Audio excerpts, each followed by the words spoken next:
Assalomu alaykum. DTM 2025 birinchi variant tahlilini qilamiz. Birinchi savol.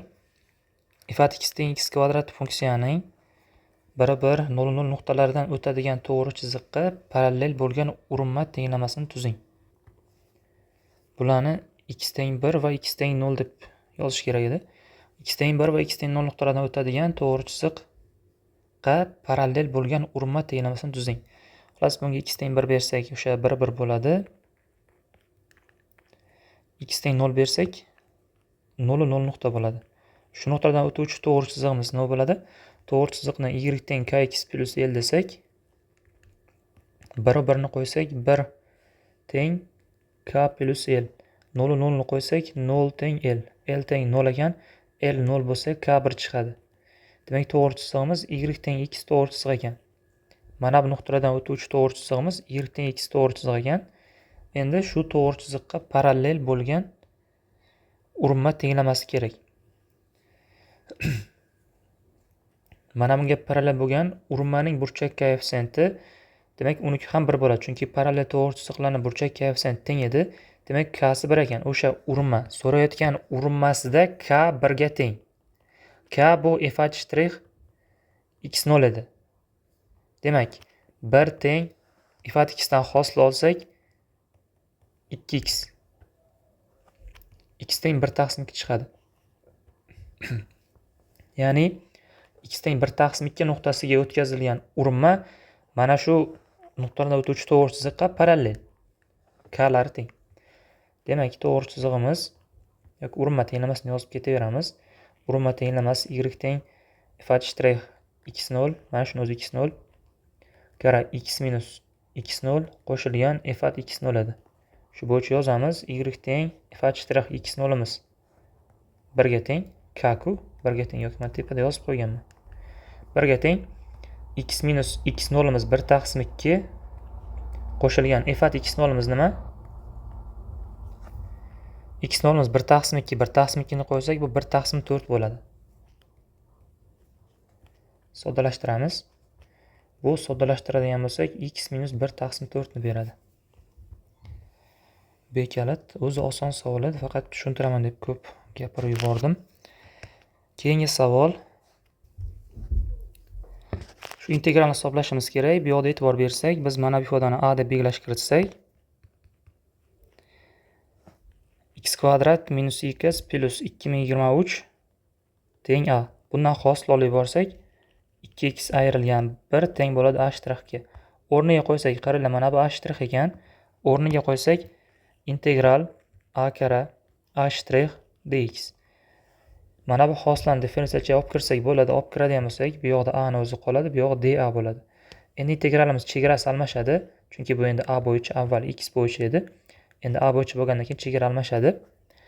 Chegara nima bo'ladi? X ga 0 bersak a nima chiqadi? 2023 chiqadi. X ga 1 bersak a nima chiqadi? 2023 chiqar ekan. Va bunda bu integral 0 ga teng bo'ladi, chunki yoki boshlang'ich olib o'rniga qo'yib hisoblasak ham o'sha gap, o'zi mana bunaqa qoida bor. A yu a f(h) x dx 0 bo'ladi. Integral chegarasi bir xil bo'lsa, bu integral 0 ga teng bo'ladi. O'sha bo'yicha aytib ketdi. Keyingi savol, yig'indining oxirgi raqamini topishimiz kerak ekan. Birinchi bo'lib buni oxirgi raqam kerak. Buni oxirgi raqam 9, 9 darajasida 134. Buning oxirgi raqami nima bo'ladi? 9 ni birinchi darajasi 9 bilan tugaydi. 9 ni ikkinchi darajasi oxirgi raqami 1 bilan tugaydi. 9 uchinchi darajasi oxirgi raqami 9 bilan tugaydi. Ya'ni darajasi to'q bo'lsa 9 bilan, darajasi juft bo'lsa 2 bilan tugar ekan. Buning darajasi juft ekanligi uchun 1 bilan tugaydi. Ya'ni mana buni oxirgi raqami 1. Bularning oxirgi raqami 3 ga 4 ni ko'paytiramiz, 12. Oxirgi raqami 2 ekan. Bu yo'q, to'liq ko'paytmay ekan, bu yerni hisoblab olamiz. 3 kara 4 12, oxirgi raqam 2. 2 kara 6 12, oxirgi raqam 2. 2 kara 9 18, oxirgi raqam 8. Demak, bu yig'indining oxirgi raqami 9 chiqadi, 1 plus 8. Keyingi savol. Radiusi 3 ildizli 2 ga teng bo'lgan yarim aylanaga yuzasi eng katta bo'lgan uchburchak ichki chisilgan. Shu uchburchak yuzasini toping. Xo'p, bu yerga ichki chisiladigan eng katta uchburchagimizda nima bo'lishi kerak? Uchburchak yuzasi asosi bilan balandligi bog'liq. Asosi ham eng katta, balandligi ham eng katta bo'lishi kerak. Asosini eng katta qiymati mana shu AC ni o'zi. Mana shu AC kesmadan boshqa katta kesma yo'q buning ichida. Aylandagi vatterlar ichida eng kattasi bu diametr. Ya'ni eng kattasi hozir bizda AC yo'q. Mana bular endi AC bo'la olmaydi. Asos uchburchak asos bo'lsa, bulardan katta bu AC. Shuning uchun ham eng katta holatda asosini AC deb olamiz. Balandligi ham eng katta bo'lishi kerak. Yarim aylanada eng katta balandlik, ya'ni asos shu bo'lsa, bunga tushgan eng katta perpendikulyar bu qayerda bo'ladi? Mana shu O ga tik tushgan perpendikulyar bo'ladi. Mana shu eng kattasi. Bundan boshqalari bundan kichik bo'ladi. Aylana markaziga tushgan perpendikulyar eng kattasi. Ya'ni mana shu yerda balandlik eng katta bo'ladi. Ya'ni B ni u yerdan olamiz, B ni bu yerdan olamiz. Mana bu ABC uchburchagimiz yuzasi eng katta, chunki buning asosi ham asosga tushgan balandligi ham eng katta. Ya'ni bularning hammasi radius. Uchburchak yuzasi asos 2r, balandligi radiusni o'zi taqsim 2. Uchburchak yuzasi r kvadrat ekan, ya'ni radiusning kvadrati 18 ekan. Keyingi savol hisoblang deyilgan. Bunga ildizda 5 minus ildiz osti 3 ko'paytiramiz. Bunisiga ildizda 5 plus ildiz osti 3 ko'paytiramiz. Mahraj ikkalasida ham bir xil bo'ladi.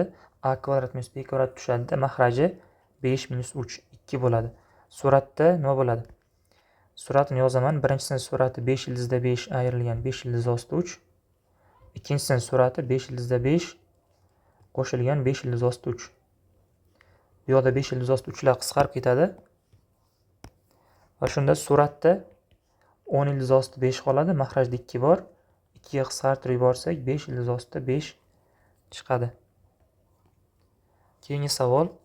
Rasmda shu yuzalari S1 S2 bo'lgan kvadratlar berilgan va bularning yuzalari yig'indisi 88 ekan. H nuqta BC tomonda olingan bo'lib, AH bilan HC teng ekan va bizga mana bu uchburchakning yuzasi kerak. Xo'p. Mana bu kichik kvadrat tomoni 2a deb olaman. Mana BH ni B deb olaman. Bu H nuqta AC ni o'rtasi ekanligi uchun bu yog'i 2a plus B, bu yog'i ham 2a plus B bo'ladi. Endi bunda ikkala kvadrat yuzalar yig'indisi nima? Buni yuzasi tomonni kvadrati, ya'ni 2a ni kvadrati bu 4a kvadrat. Bu katta kvadrat tomoni nima? Katta kvadrat tomoni 2a plus B va buni kvadrati 4 kara a plus b ni kvadrati bo'ladi. Teng 88. 4 ga qisqartirib yuboraman. A kvadrat qo'shilgan 2ab qo'shilgan b kvadrat teng 22 bo'ladi. 2a kvadrat qo'shilgan 2ab qo'shilgan b kvadrat teng 22. Bizda bu turaversin. Endi bu uchburchak yuzasini topib olaylik. Mana tepadan pastga bitta balandlik tushiramiz. Bu kvadrat markaz ekanligi uchun tushgan balandlik asosini teng 2 ga ajratadi. Ya'ni bular a, bu yo'q ham a. Va bu masofa ham o'sha kvadrat tomonni yarmiga teng, bu yer ham a ga teng. Bu yoqdan ham bitta pastga balandlik tushiramiz. Bu ham asosi tomonni teng 2 ga ajratadi. Asosi tomoni 2a qo'shilgan 2b edi. Teng 2 ga bo'lsa, bu yog'i a plus b bo'ladi. Bu yog'i ham a plus b bo'lishi kerak. O'shanda bu yerga a qoladi. Bu masofa ham, ya'ni kvadrat tomonni yarmiga teng, kvadrat tomonni yarmi a plus b. Buni yuzasini s deb olsak, mana bu trapetsiyaning yuzasi nimaga teng? Trapetsiyaning yuzasi asoslari yig'indisini yarmi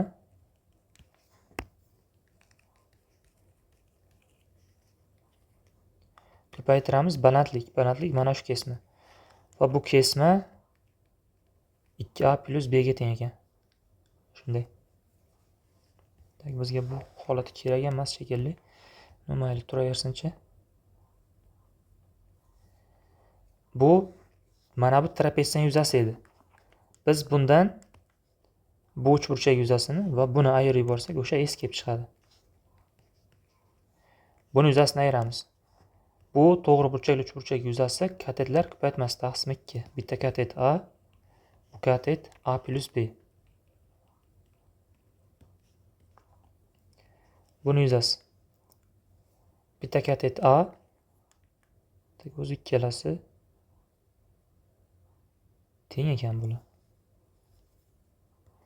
To'xtanglar, bu ishimiz ham xato emas edi, faqat hisob kitob ko'proq bo'ladi bunda. Bitta narsaga qaranglar, bu yerda yaxshi narsa bor ekan bu yerda.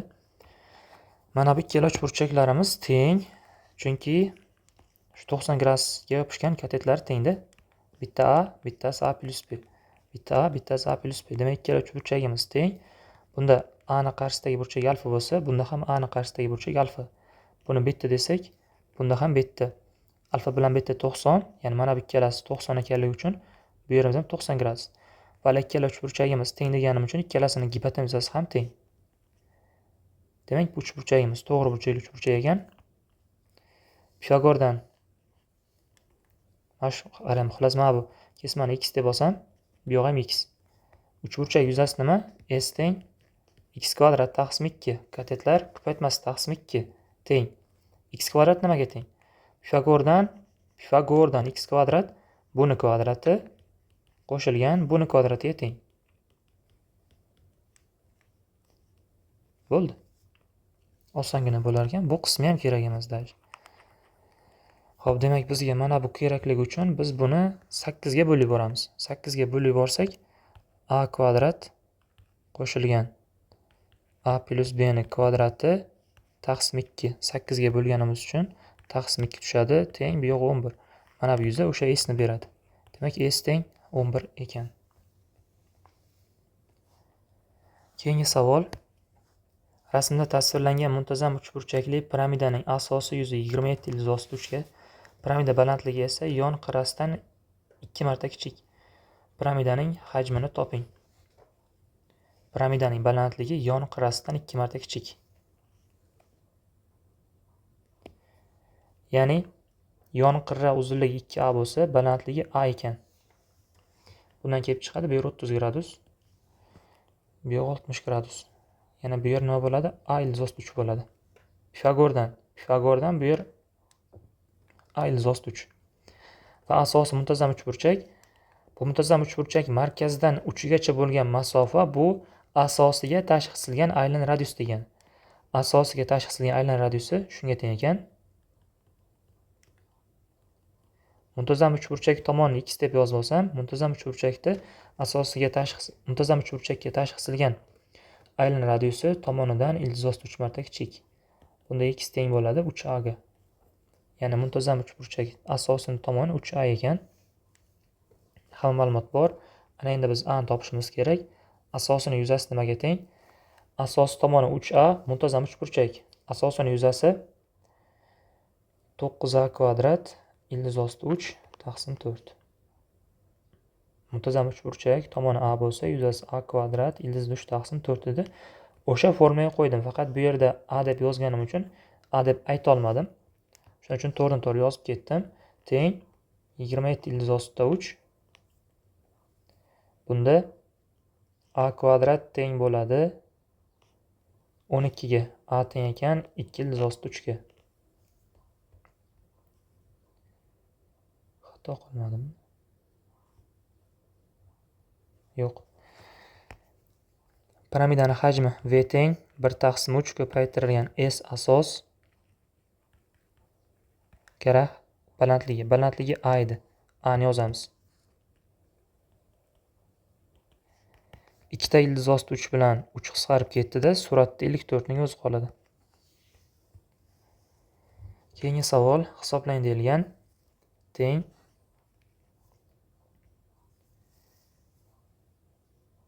bu yoqda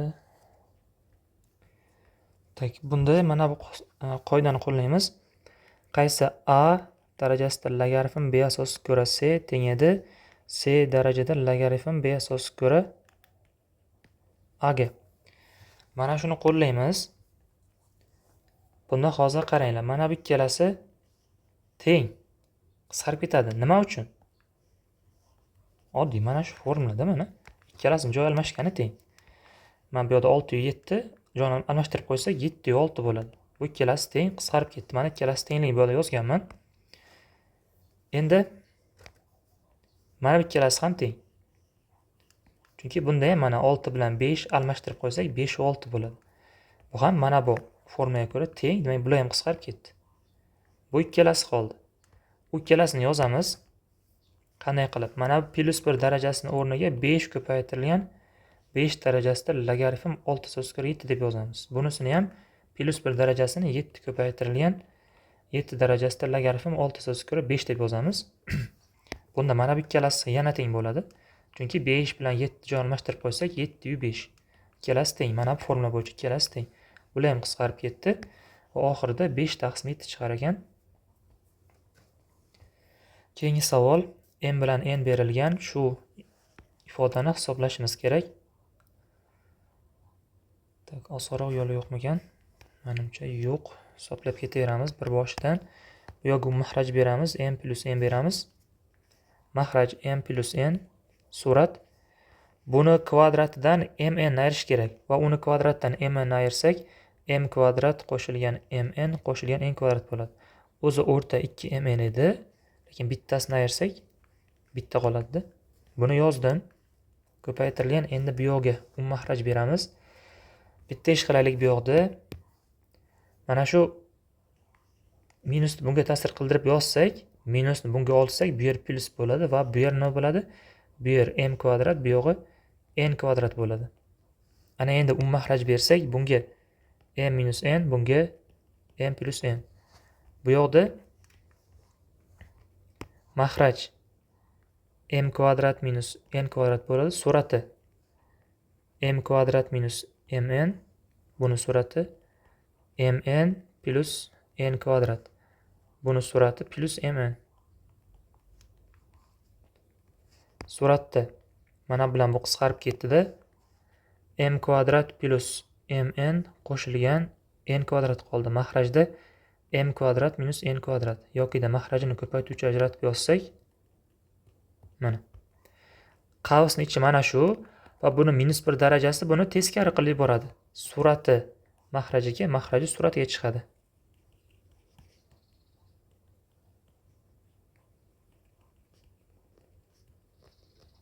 Mana qo'shilgan n turibdi, teng.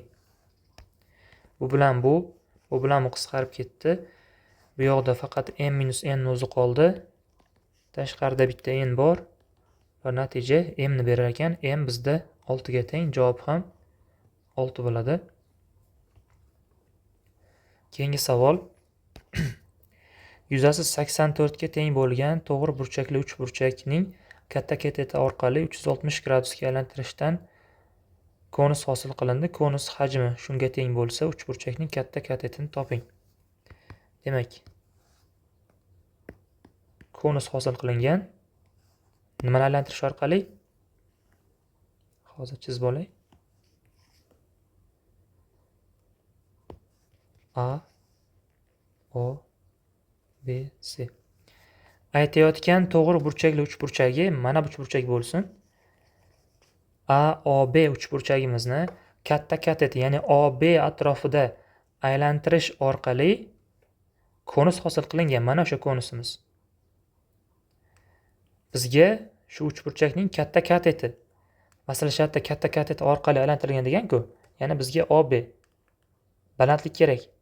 Mana bu konusning balandligi kerak. O'sha katta kateti uchburchakning. Uchburchagimizni yozaman mana bu yerga. AOB uchburchak. Endi bu uchburchakning yuzasi 84. Bu radius, bu balandlik. Yuzasi nima? HR taqsim 2. Katetlar ko'paytmasi taqsim 2. Bu teng 84. HR teng ekan 168 ga. Konusning hajmi nimaga teng? 1 taqsim 3 pi r kvadrat kara h. Bu teng 448 pi. Tepada RH ni olib kelib qo'ysak, ya'ni mana bu yerda r kvadrat h turibdi-ku, biz shuni RH kara r deb yozsak bo'ladi. Ana endi o'rniga qo'ysak, bu yoqda har ikkala tarafda pilar qisqarib ketdi. 3 bu tarafga ko'payadi.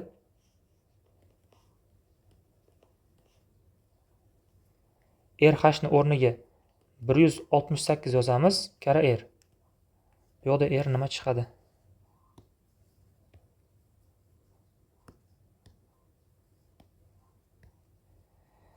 To'rt 48 kara 3 ni bo'lamiz 168 ga. 8 chiqar ekan. Demak, radius 8 ekan. Bularni ko'paytmasi 168 168 h nima bo'ladi? H 21 chiqadi. Bizga o'sha h kerak edi. Keyingi savol, mana shuning qiymati qaysi oraliqqa tegishli? Buni yozsak 1 plus 13 dan yoki 2 dan ekan. 2 plus 2 butun 13 dan 1 xullas bunisi. Bunisichi 19 ni 4 ga ko'paytirsak 76 bo'ladi. 4 butun 19 dan 1 ekan, ayrilgan. Bunisichi 23 ni 4 ga ko'paytirsak 92 bo'ladi. 4 butun 23 dan 1 ekan. Bu yoqda butun qismlarni, mana bittasining butun qismi 4 ayrilib ketdi. Demak, bitta faqat 2 ni o'zi qoldi. 2 plus 1 taqsim 13 qo'shilgan 1 taqsim 19 ayrilgan 1 taqsim 13 qoldi. Mana bu yog'i kichik son. To'g'ri, lekin bitta savol. Musbatmi yoki manfiymi? Ya'ni bu kattami yoki bu kattami? Bu 23 edi. Qaranglar, suratlar bir xil ekanligi uchun mahraji kichik katta bo'ladi. Ya'ni mana bu son katta hozir. Bu son bundan katta, ya'ni ayirganda musbat chiqadi. Bu yoq musbat chiqadi. Musbat chiqqanda ham ja katta son chiqmaydi, juda mayda son chiqadi. Buni ham qo'shsak yana mayda son chiqaveradi. Ya'ni bular o'zi mayda sonlar ekanligi uchun bularni qo'shganimizda yig'indisi 1 ga yetib bormaydi. Deylik, masalan 0.3 chiqadi. Va bu taxminan 2.3 chiqdi. Demak, 2.3 imiz 2 va 3 oraliqda, ya'ni C kalit. Keyingi savol. Mana shu tenglamalar sistemasini qanoatlantiruvchi barcha x va y lar yig'indisini toping deyilgan. Xo'p. Pastdan y topadigan bo'lsak, y teng 2x minus 1 bo'ladi. Y teng 2x minus 1. To'g'ri. Tepaga olib borib qo'ysak, modulda x minus 1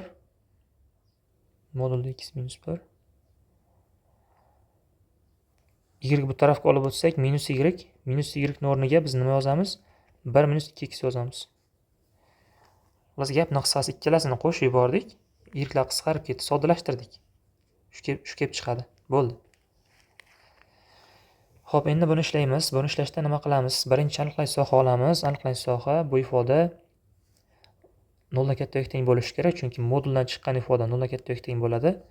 Demak, 1 minus 2x katta yoki teng 0 dan, x kichik yoki teng ekan 1 taqsim 2 dan. Endi bu yoqni kvadratga ko'tarib yuboramiz. X kvadrat minus 2x qo'shilgan 1 teng 1 minus 4x qo'shilgan 4x kvadrat. Har ikkala tarafda birlar qisqarib ketdi. Buni bu tarafga olib o'tsak 2x teng bo'ladi 3x kvadratga. Bunda x teng bitta 0 va x teng 2 taqsim 3 yechimlar kelib chiqadi. Bizda 1 taqsim 2 dan kichik bo'lishi kerak. Mana 1 taqsim 2 dan kichik emasligi uchun olinmaydi. 1 taqsim 2 dan kichik olinadi. X teng 0 bo'lganda y nima chiqadi? X teng 0 bo'lganda y imiz minus 1 chiqadi. Va bizda bular yig'indisi so'ralgan. O'zi yechim 0 va minus 1 ni o'zi. Bularni yig'indisi so'ralgan. 0 minus 1. Yig'indi minus 1 ga teng. Keyingi savol soddalashtiring deyilgan. Xo'p, bu yoqda mana bu ikkalasidan minus 3 yirikni chiqarib olsak 2a plus b qoladi. Mana bu ikkalasidan x ni chiqarib olsak 2a plus b qoladi. Har ikkalasidan 2a plus b ni chiqarib olsak x minus 3 yirik qoladi. Va bu bizda b kalitda. Keyingi savol.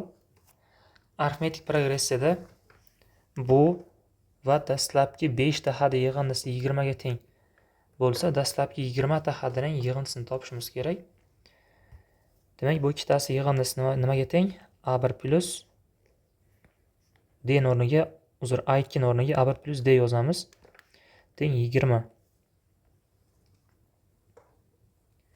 Dastlabki 20 ta hadi yig'indisi.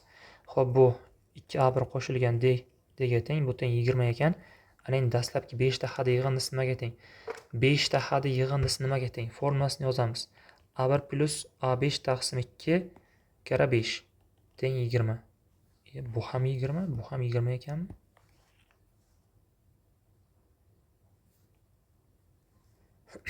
Xo'p. 5 bilan bu qisqarib, bu yerda 4 qoladi. A1 plus A5 teng ekan 8 ga. A1 plus A5 nimaga teng? A1 plus 4 ga teng. Bu teng 8. 2A1 qo'shilgan 4 ga teng 8. 2 ga qisqartirib yuborsak A1 plus 2 ga teng 4. Olib kelib bu yerga yozaman. A1 plus 2 ga teng 4. Past 2 ga ko'paytirsak, mana bu holcha yozar ekanmiz. Biz mana shu holatda turgandik-ku, bu ikkalasi bundan buni ayirib yuborsak 3D teng bo'ladi minus 12 ga. D teng ekan minus 4 ga. D minus 4 ga teng. Minus 4 ni olib kelib qo'ysak A1 nima chiqadi? Yoki 2A1 nima chiqadi? Minus 4 ni olib kelib qo'ysak 2A1imiz teng bo'ladi 24 ga. Bo'ldi. Ana endi bizdan 20 ta hadi yig'indisi so'ralgan, S20 so'ralgan. S20 teng formulasi 2A1 qo'shilgan 19D taqsim 2 kara 20. 2 bilan 20 ni qisqartirsak, bu yoqda 10 qoladi. Demak, 10 ko'paytirilgan 2A1 24 qo'shilgan 19D. D'imiz minus 4, 19 ga ko'paytirsak minus 76 bo'ladi. Teng 10 kara bu yog'i nima chiqadi? Minus 40. Yo'q, 52 chiqar ekan. Ya'ni minus 520. To'g'ri. Keyingi savol, quyidagi sonlarning eng kattasini topishimiz kerak. Bular ichida eng kattasini. Hammasiga un mahraj berib yuboramiz. Un mahraj 72 ekan. Buni 9 ga ko'paytiramiz, buni 2 ga, buni 6 ga. Buni surati 45, buni surati 46, buni surati 47, buni surati 42. Bular hammasi mahraj bir xil uchun mahrajini yozganim yo'q. Mahrajlar bir xil bo'lib qoldi bularni. Masalan 72, 72, 72, 72. Mahrajlar bir xil, surati kattasi katta va surati eng kattasi 47. Shuning uchun javobga biz buni olamiz. Keyingi savol. Mana shu tenglama bu oralikda nechta haqiqiy ildizga ega deyilgan. Bu yoqda ikkitalab yig'indini ko'paytma o'tkazib olamiz. Qaysi bilan qaysini? Tak, bu bilan buni, bu bilan buni. Bu ikkalasini ko'paytma o'tkazib olsak 2 kosinus. Burchaklarini qo'shib 2 ga bo'lsak 5x taqsim 2. Ayirib 2 ga bo'lsak 3x taqsim 2. Yo'qida bu bilan buni, bu bilan buni olganimiz yaxshi emasmidi? To'xtaylik-chi. Bu ikkisini va bu ikkisini olaylik. Chunki hozir u yoqda kasr bo'lib ketdi. Kasr yaxshi emas. Noqulayroq. Mana bu ikkalasini ko'paytma o'tkazib olsak 2 kosinus. Burchaklarini qo'shib 2 ga bo'lsak 2x, ayirib 2 ga bo'lsak kosinus x ning o'zi. Endi bu ikkalasini yozamiz. 2 kosinus. Burchaklarini qo'shib 2 ga bo'lsak 3x, ayirib 2 ga bo'lsak kosinus x ning o'zi teng 0. 2 kosinus x ni chiqarib olsak kosinus 2x qo'shilgan kosinus 3x qoladi. Teng 0. Bunda kosinus x teng 0 bitta yechim kelib chiqdi. Mana bu. Bu yog'ini 0 ga tenglashtiramiz. Va bu yig'indini yana ko'paytma o'tkazib olsak 2 kosinus qo'shib 2 ga bo'lamiz. Kosinus ayirib 2 ga bo'lamiz. Teng 0. Demak bizda kosinus 5x taqsim 2 teng 0. Kosinus x taqsim 2 teng 0 yechimlar bor. Endi buni yechimi nima? X teng kosinus 0 ga teng bo'ladigan burchak. Pi taqsim 2, pi taqsim 2. Pi taqsim 2 qo'shilgan pika. Bunikini ham xuddi shunga tenglashtiramiz. 5x teng, 5x taqsim 2 teng. Pi taqsim 2 qo'shilgan pika. Buni ham x taqsim 2 teng, pi taqsim 2 qo'shilgan pika. Bu turadi o'z holicha. Bunda tak proporsiya qilib yuborib, ikkini saqlaymizda, ya'ni buni ko'paytirib yuboramiz 2 taqsim 5 ga. O'shanda x teng bo'ladi. Pi taqsim 5 qo'shilgan 2 pika taqsim 5 ga. Buni usti 2 ga ko'paytirib yuboramiz, x teng bo'ladi. Pi qo'shilgan 2 pika ga. Ana endi mana bu oraliqqa kiradigan yechimlarni olishimiz kerak. Bunda nima bo'ladi? K ga minus 1 bersak, minus pi taqsim 2 bo'ladi. Ya'ni bitta yechim bor. K ga 0 bersak, pi taqsim 2 bo'ladi. Yana bitta yechim bor. Bo'ldi. K ga 1 bersak. Xullas qaranglar, bunda K teng minus 1 va K teng 0 da yechim bor. Mana bu chegarasi, boshqa yechim yo'q, boshqa yechim yo'q. Ya'ni 1 bersak chiqib ketib qoladi, minus 2 bersak ham chiqib ketib qoladi. Bo'ldi. Bunda ikkita yechim bor ekan. Ikkita. Endi bundachi? Bu uchun K ga 0 bersak, pi taqsim 5 shu oraliqqa kiradi. 1 bersak, 3 pi taqsim 5 chiqib ketib qoladi. Yarimdan katta. Agar minus 1 bersak, minus pi taqsim 5 ham shu oraliqqa kiradi. K ga minus 1 bersak ham yechim bo'lar ekan. Bo'ldi, boshqa yechimlar bu oraliqdan chiqib ketadi. Endi bunisi. Buni hech qaysi yechim bu oraliqqa kirmaydi. K ga ixtiyoriy son berib ko'raveraylik. 0 bersak pi chiqib ketadi. 1 bersak ham chiqib ketadi. Xullas minus 1 bersak ham chiqib ketadi. Hech qaysi oraliqqa kirmaydi. Demak, bunda ham ikkita bor, bunda yo'q. Umumiy hisobda mana bu ikkitasidagi yechim bilan jami 4 ta bo'ladi. Keyingi savol, tenglamaning haqiqiy ildizlari sonini topishimiz kerak. Bu yog'i nimani kvadrati? 3x kubning kvadrati. Bu tarafi 4x kvadrat ayrilgan x ni kvadrat. Ildiz olib yuborsak, modulda chiqadi bular.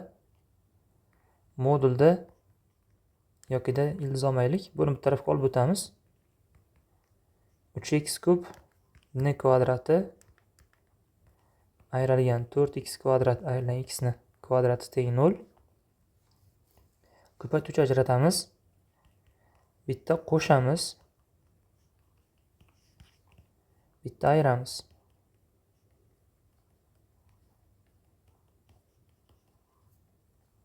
Har ikkalasida ham x bor. X larni chiqarib olsak, bundan ham x, bundan ham x chiqarsak, x kvadrat chiqadi oldiga. 3x kvadrat plus 4x ayrilgan 1.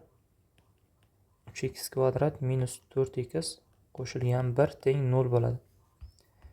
Endi bunda nechta ildiz bor? Diskriminant musbat. Bunda ham diskriminant musbat. Demak, bunda bitta yechim bor. X teng 0 o'zi. Bunda bitta yechim bor. Diskriminant musbat ekanligi uchun ikkita yechim bor. Bunda ham diskriminant musbat ekanligi uchun ikkita yechim bor. Jami hisobda 5 ta yechim bo'ladi. Keyingi savol, mana shu tengsizlikni yeching deyilgan. Bu 3 dan kichik ekan. Modulni ikkita oraliqqa ochib ishlasak, birinchi holatimiz x 0 dan katta yoki teng. Bu holatda modul musbat ochiladi.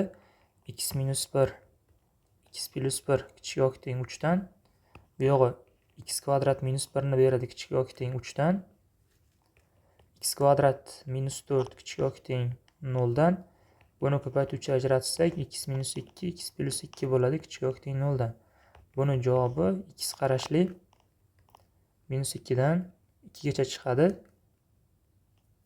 Bizda x musbat ekanligi uchun musbat joyni olamiz. 0 dan 2 gacha. Bu yoqda to'g'ri, hozircha to'g'ri. Xullas, buni yechimi mana bu musbat ekanligi uchun Buni javobi x qarashli 0 dan 2 gacha bo'ladi. Musbat qismini olamiz javobning. Buni javob bu. Endi ikkinchi holatimiz. Ikkinchi holatda x 0 dan kichik yoki teng. Bu holatda modulni manfiy ochamiz. X minus 1, 1 minus x bo'ladi. Kichik yoki teng 3 dan. Bundan bitta minus chiqarib olsak, x minus 1 ning kvadrati bo'ladi. 3 ni bu tarafga olib o'tdim. Ayrilgani 3, kichik yoki teng 0 dan. Qavslarni ochib yuborsak, minus x kvadrat. Yo'q, to'xtaylik. Buni bu tarafga olib o'taylik. X kvadrat minus 2x qo'shilgan 1 qo'shilgan 3 katta yoki teng 0 dan. Yokida o'zi bu tengsizlik doimo to'g'ri, sababi biror sonning kvadrati doimo musbat son. Bu doimo musbat son. Va buni oldiga minus qo'ysak, bu manfiy son bo'ladi. Ya'ni demak bu taraf doimo manfiy son ekan va manfiy sonimiz albatta 3 dan kichik bo'ladi. Demak bu tengsizlik doimo to'g'ri. Demak javob mana shu oraliqning o'zi bo'ladi. Ikkalasini umumlashtiradigan bo'lsak, mana bu ikkalasini umumlashtiradigan bo'lsak, umumiy holatda x qarashli minus 3xlikdan 2 gacha bo'ladi. Ya'ni mana bu o'rtada 0 da uzilish yo'qdi. Ikkalasiga ham 0 kiradi turgani uchun 0 da uzilish yo'q. Va birlashtirib yuborsak bo'ladi. Ya'ni alohida ajratib yozish shart emas. Buni javob minus 3xlikdan 0 gacha deb, buni javobi 0 dan 2 gacha deb ajratib yozish shart emas. Ikkalasini bitta qilib yozsak ham bo'ladi. 0 larni tashlab yuborib, chunki 0 kiradi-ku, ikkala tarafga ham hech qanday ziddiyat yo'q. Mana shu ikkalasida hech qanday ziddiyat yo'q. Ikkalasi bir xil.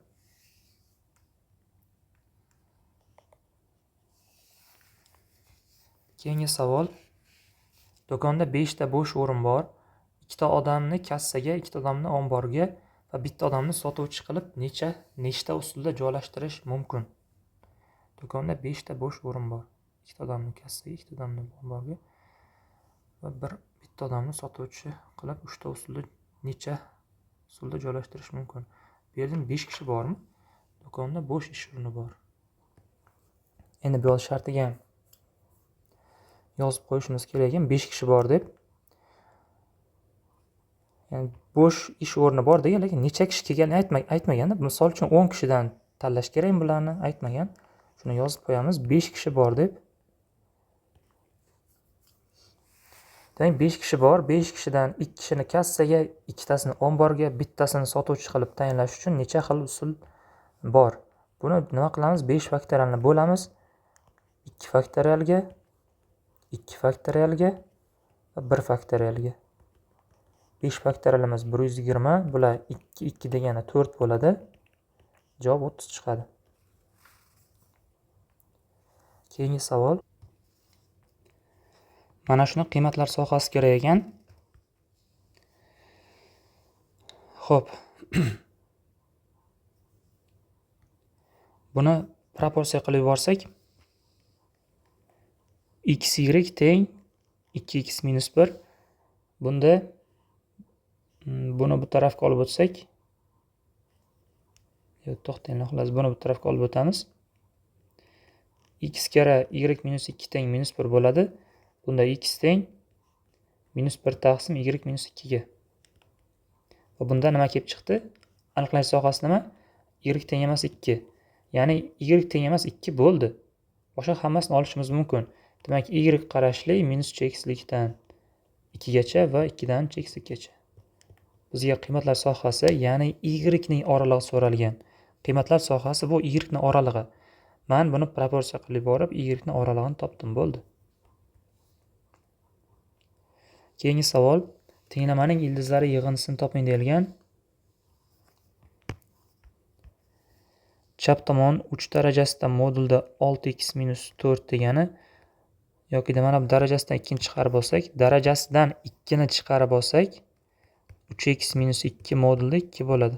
Mana bu 2 darajani 3 ga ta'sir qildirsak, bu 9 bo'ladi. Ya'ni 9 darajasida 3x minus 2 deb yozsak bo'ladi chap tomonni. O'ng tomon 9 darajasida 4 minus 3x. 9 dan tashlab yuborsak, modulda 3x minus 2 teng 4 minus 3x ga kelib chiqadi. Bunda aniqlash soha olamiz yoki chiqqan javobni o'rniga qo'yib ko'ramiz. Shunday qilaylik. Chiqqan javobni o'rniga qo'yib ko'ramiz. Kvadrat ko'tarib yuborsak va bitta belgilash kiritib olaylik. Mana shuni a desak, bu ham a. Kvadrat ko'tarib yuborsak, a kvadrat minus 4a qo'shilgan 4 teng. Bu yog'i 4 minus a ni kvadrat. 16 minus 8a plus a kvadrat. A kvadratlar qisqarib ketadi. Buni bu tarafga olib o'tsak, 4a teng bo'ladi 12 ga. Bunda a teng 3 kelib chiqadi. A bu 3x edi. Demak, 3x teng 3, x teng 1 ekan. Hech qanday aniqlash olmaganim uchun o'rniga qo'yib ko'ramiz. X teng 1 ni qo'ysak 1 chiqadi, bu ham 1 chiqadi. Tenglik bajariladi. Demak, yechim sifatida olamiz. Tenglamani bitta ildizi bor, u ham bo'lsa 1 ga teng. Va biz javobga 1 ni belgilaymiz. Keyingi savol. Trapetsiya diagonallari 9 va 12 ga teng bo'lib, ular o'zaro perpendikulyar bo'lsa, trapetsiya o'rta chizig'ining uzunligini toping.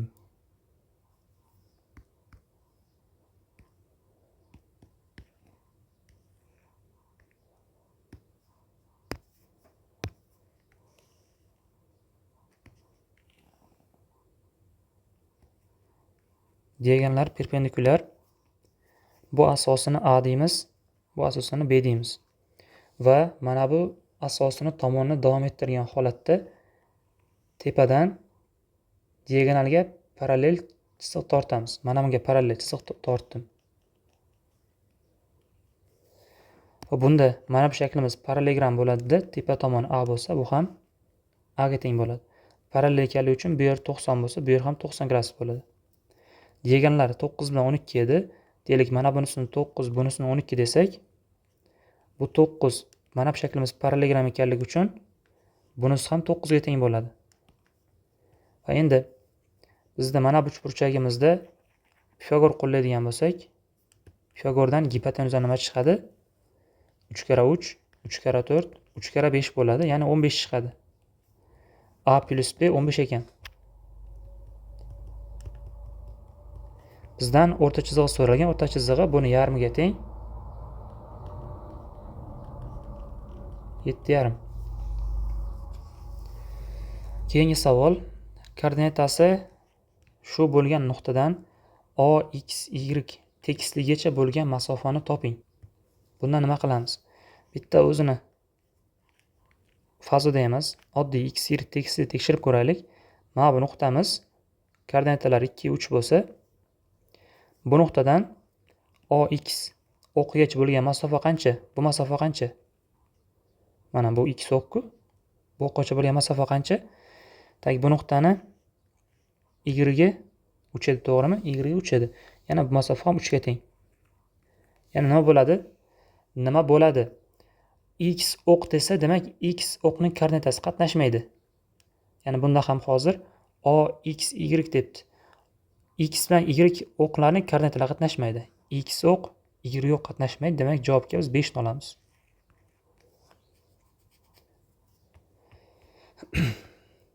Keyingi savol. ABC uchburchakning AC tomoniga o'tkazilgan BD kesma asosini A uchidan boshlab hisoblaganda 13 va 12 ga teng kesmaga ajratadi.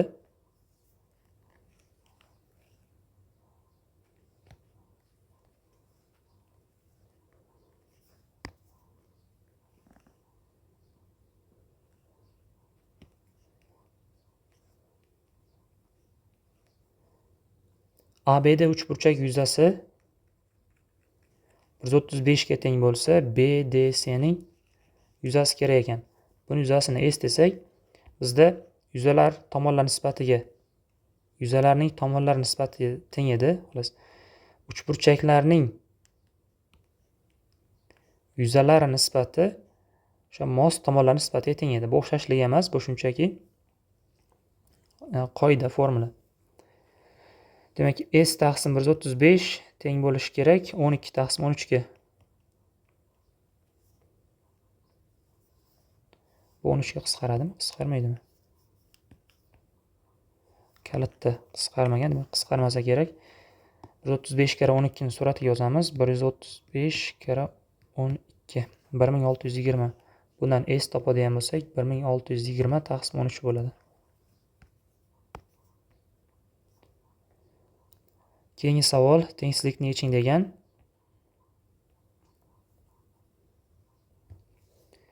Bunda logaritmni ichkarisi birdan katta ekan va bu logaritm musbat bo'lishi uchun buni asosi ham birdan katta bo'lishi kerak. Nimaga? Mana bu qoida bor. Logaritm asosiga ko'ra b. Agar a va b ni oralig'i bir xil bo'lsa, bular musbat. Agar a va b ni oralig'i har xil bo'lsa, bular manfiy bo'ladi. Ya'ni bir xil qanaqa oraliq? 0-1 yoki birdan katta oraliq. O'sha holatda. Endi bizda musbat ekan, musbat bo'lsa, ikkalasining oraliq bir xil bo'lishi kerak. Bu birdan kattami, bu ham birdan katta bo'lishi kerak. Bo'ldi. 5 minus x taqsim 1 plus x katta birdan. Tak, buni nari tarafga olib o'tsak, 1 ayrilgan 5 minus x taqsim 1 plus x kichik 0 dan bo'ladi. Mana shu minusni bunga ta'sir qildirsak yoki mayli turaversin. 1 plus x mahraj beramiz. Mahraj x plus 1 surat 1 plus x minus 5 plus x kichik 0 dan surat 2x minus 4 bo'ladi. Suratini 2 ga qisqartirib yuborib yozsak x minus 2 qoladi. Demak javob x qarashli minus 1 dan 2 gacha. Bizda aniqlash soha olishimiz shart emas, chunki aniqlash soha mana buni musbat deb olishimiz kerak edi. Biz buni birdan katta deb oldik. Birdan katta sonimiz albatta musbat, o'shaning uchun ham bu logaritm bo'yicha aniqlash soha olish shart emas. Javobga mana shuni o'zi bo'ladi. Keyingi savol, tenglama nechta haqiqiy ildizga ega? Aniqlash soha bo'yicha x katta yoki teng 6 dan, chunki ildizdan chiqqan ifoda ham musbat bo'lishi kerak, katta yoki teng 0 dan.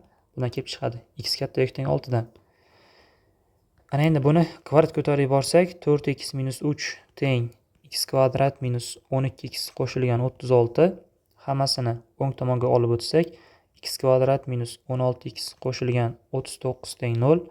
Buni ko'paytuvchi ajratsak, x minus 3, x minus 13 teng 0, x teng 3 va x teng 13.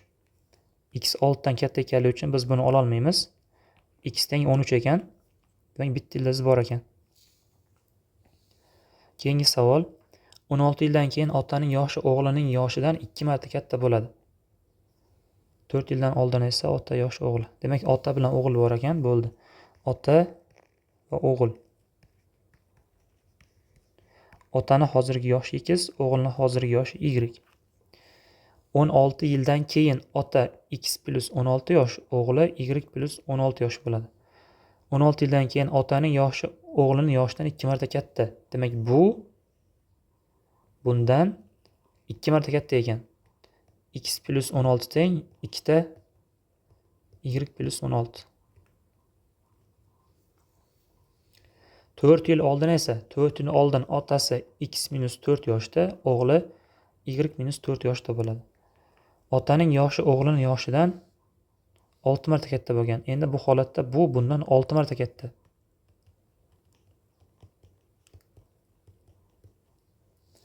Ota va o'g'ilning yoshlar orasidagi farqini toping.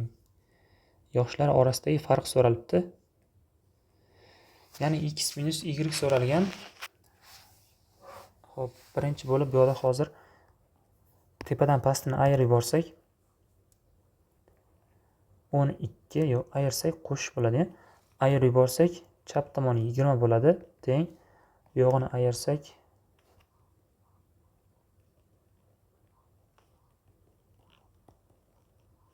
bundan buni ayirsak minus 4y, bundan buni ayirsak plus 56. 4y teng 36, y teng 9 kelib chiqadi. Y 9 ekan. Ana endi mana bu ikkalasi yoki pastdagi ikkalasi tengligidan x topib olamiz. X minus 4 teng 6 yigimiz 54 minus 24 30 bo'ladi. X teng 34 ekan. Bizda bularning farqi so'ralgan. X minus y teng 25 chiqadi, xato qilmagan bo'lsam, to'g'ri. Keyingi savol. Muntazam 9 burchakning bitta ichki burchagi necha gradus? muntazam 9 burchakning bitta ichki burchagi. Buni topish uchun mana formulani qo'llaymiz. 180 kara n minus 2 taqsim n edi. Muntazam ko'p burchakning bitta ichki burchagini topish formulasi shu edi. Shuni qo'llaymiz. Endi biz n o'rniga 9 qo'ysak, 180 kara 7 taqsim 9 bu 9 bilan bu qisqarsa 20 qoladi. 7 kara 20 140 gradus. Keyingi savol. Mana shu tengliklar berilgan bo'lsa, bu yig'indining eng kichik qiymatini toping degan.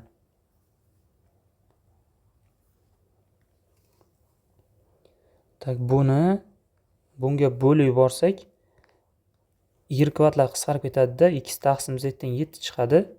Demak, x teng 7z ekan, x teng 7z. Olib kelib o'rniga qo'ysak, buni o'rniga 7z qo'ysak, bu 8z qo'shilgan 2y bo'ladi. Bizda mana bu tengligimiz ham bor. Bundan z topib olsak, 1 taqsim y kvadrat. Olib kelib o'rniga qo'ysak, teng 8 taqsim y kvadrat qo'shilgan 2y. Bizga buning eng kichik qiymati kerak. 2 ni chiqarib olsak, 4 taqsim y kvadrat qo'shilgan y. Bundan hosila olib 0 ga tenglashtiramiz. Hosila olsak, bundan hosila bu y ning minus 2 darajasi. Bundan hosila darajasi oldiga chiqadi, minus 8 bo'ladi. Darajasidan 1 ni ayiramiz, bo'ldi. Plus bundan hosila 1 teng 0. Bu 1 teng 8 taqsim y kubga y kub teng 8, y teng 2 kelib chiqadi. Demak, y teng 2 ekan, olib kelib qo'yamiz 2 ni. 2 ni olib kelib qo'ysak, 8 taqsim 4 qo'shilgan 4 teng bo'ladi 6 ga. Javob 6. Berilgan ifodani y ga bog'lab oldim va hosila olib 0 ga tenglashtirib, chiqqan natijani olib kelib qo'yib hisobladim. Bo'ldi, boshqa ish qilmadim. Keyingi savol. Bu tengliklar bor ekan, bizga f(h) 4 kerak. f(h) 4 kerak. Xo'p, bundan hosila olib borsak, f(h) 2 ekiz, birinchi f bo'yicha olamiz, f(h) bo'ladi. Ichkaridan olamiz, 2 bo'ladi. Endi bundan hosila. Birinchi jihat bo'yicha olamiz, jh' x kub minus 7. Keyin ichkaridan olamiz. Endi ichkaridan hosila 3x kvadrat. Mana endi bizga f(h) 4 kerakligi uchun, ya'ni mana bu yer 4 qilish uchun x teng 2 qo'yib boramiz. X teng 2 qo'yib borsak, f(h) 4 kara 2 teng jh' 1 ko'paytirilgan 3, bu yoqqa ham 2 qo'yishimiz kerak. 3 kara 2 ning kvadrati 4. 2 larni to'g'ri qo'ydimmi? 2 qo'ysak 4, o'zi 2 qo'ysak 1 bo'ladi, 2 qo'ysak to'g'ri, hammasi to'g'ri qo'ydim. Ab 2 bilan bu qisqarib bu yerda 2 qoldi. Demak, f(h) 4 teng ekan 6. 6 ko'paytirilgan jh' 1 ga. Biz jh' 1 ni bu yoqdan topamiz. Bundan hosil olsak, birinchi jihat bo'yicha olamiz. jh' 3x plus 2, keyin ichkaridan olamiz. Ichkaridan hosila 3. Bu yoqdan hosila 2x plus 2. Bizga jh' 1 kerak, ya'ni biz mana bu yerni 1 qilishimiz kerak. 3x plus 2 teng 1. 3x teng minus 1. Kasrmi javobi? Kasr ekan. X teng minus 1 taqsim 3 qo'yishimiz kerak ekan. Bu ifodaga x teng minus 1 taqsim 3 qo'yadigan bo'lsak, jh' 1 ko'paytirilgan 3 teng minus 2 taqsim 3 qo'shilgan 2. Bu taraf nima bo'ladi? Bu tarafimiz 4 taqsim 3 bo'ladi. Demak, jh' 1 teng ekan 4 taqsim 9 ga. Olib kelib qo'yamiz. f(h) 4 teng 6 ko'paytirilgan 4 taqsim 9. Bu surat mahrajini nima bilan? Hozir ikkalasini 3 ga qisqartirib yuborsak, bu yoqda 3, bu yoqda 2 qoladi. Bu 8 taqsim 3 ga teng. Bilmadim, qisqaroq yo'li bormi, yo'q, bilmadim, lekin menimcha shu usul osonroq edi. Sog' bo'linglar. Xato kamchiliklar uchun uzr so'rayman.